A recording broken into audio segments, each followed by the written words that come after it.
Pronto, pronto. Aí, através dessa empresa aí, foi que você teve a oportunidade de ir para outros países. Exatamente. Eu tinha muita... Uma vez eu lendo aqui em Frei Paulo mesmo, a revista Veja, tinha uma matéria de capa, colocou lá, Buenos Aires, a capital europeia na América do Sul. Aí eu comecei a ler aquela matéria e me inspirou. Isso eu, jovenzinho aqui em Frei Paulo, viu?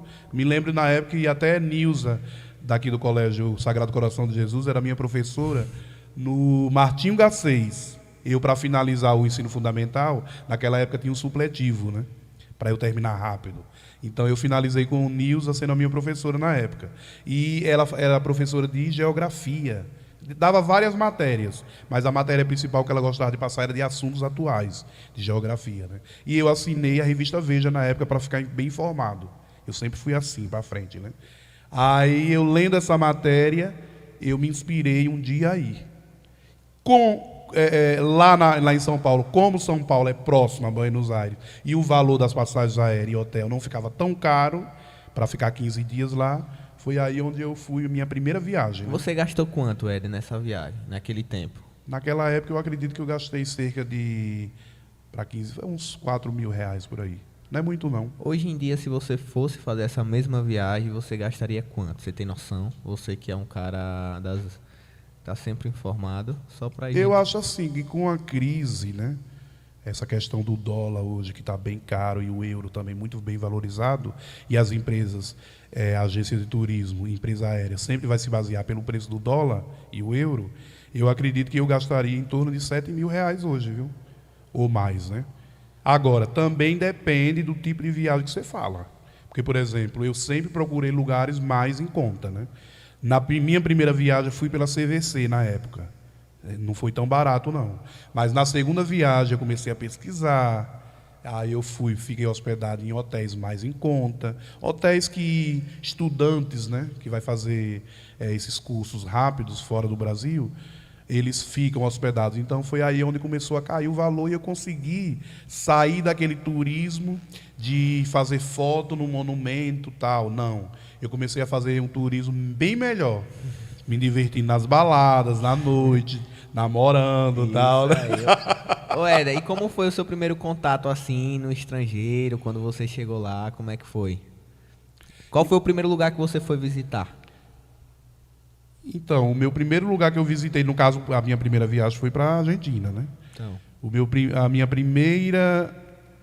É porque assim, como eu fiquei hospedado no centro de Buenos Aires, então tudo ali... Você já conhece, a pé, a Avenida 9 de Julho, né, que é famosa por ter aqueles telões nos edifícios, tem um obelisco no meio, né, e tem o centro de Buenos Aires, que é um centro comercial muito rico. Inclusive, na minha segunda viagem, por incrível que pareça, eu encontrei um frei paulistano lá, dois. Oxe, lá perdido. Não perdido não, passei 2, não 3. Rony Moral, né, Rony Moab, né.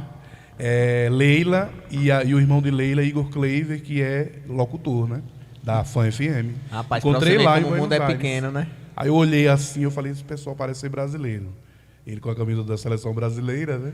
Falei, eu vou perguntar, porque com seleção brasileira e cara, né? Eu falei, rapaz, moço, você é brasileiro? Ele falou, sou, mas você não é de Sergipe, não, né? Eu tava sentindo algo diferente, porque tinha muitos anos que eu não via ele, né? Sou de Sergipe, por quê? Eu falei, você conhece Frei Paulo? Eu sou de Frei Paulo. Falei, hã? Rapaz, que história é essa? Aí comecei a conversar e tal. Massa. Top. Você vê como o mundo é Tem pequeno, até foto, né? E tudo, né, nas minhas redes sociais com eles. Massa, você vê como o mundo é pequeno, né? O mundo é pequeno, a gente não pode se esconder. Depois da globalização, né, tudo que você faz hoje é visto, principalmente pelas redes sociais, e também não pense você que vai se esconder das redes sociais, que sempre vai ter alguém filmando e fotografando. Já pensou? É problema. Por incrível que pareça, diz que tem até um jogador do Chelsea aí que vindo em um tabloide hoje, em inglês, né? Que estava saindo com a mulher do goleiro, tal. Então parece que a equipe estava meio em crise sentimental lá nesse mundial. Problema, que loucura, que problema. Né? Mas e aí, Éder, você alguém fotografou, né? Então o mundo é um... Pra você ver como é, como tudo hoje em dia, a mídia, né? Desde aquele tempo. Ô, Éder, e aí, no caso, como é que foi a viagem? Você passou quanto tempo lá? 15 dias, como você já falou, não foi? Foi 15 dias a minha primeira viagem, né? 15 dias. Aí você retornou para São Paulo. Aí retornei para São Paulo. Aí já querendo... Já querendo ir para outro local. Aí na outras férias, que era no mês de julho, eu fui para Madrid, na Espanha. Também uma viagem programada. Saiu super barato, porque eu comprei as passagens aéreas antes, né?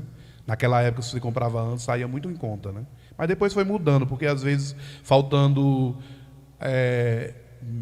sei lá, meio-dia para você voar, de repente o avião, alguém vai faltar, desistir, você compra mais em conta aí. Então, eu acho que essa coisa de comprar antes também já não vale muito hoje.